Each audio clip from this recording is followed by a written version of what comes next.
Immobiliser Fit and protected this 2022 Ford Puma. This one's a hybrid and it's been protected with Halo Mini Immobiliser, so if a thief got this key, done a relay attack and went to steal it, it's just not going to start up. As you see, the vehicle's not starting, the ignition's powered up, but they'll be unable to drive it away.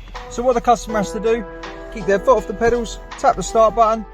Once the ignition's on, they'll enter their code. For now we have 1, 2, 3, 4. We get a flash from the indicators and now we can start the vehicle and we can drive away. Okay, now the vehicle's started, obviously they can drive off, don't need to worry. When they pull up, hop out the vehicle, they get 2 flashes and the system becomes active straight away. As you can see, it's now looking for that code.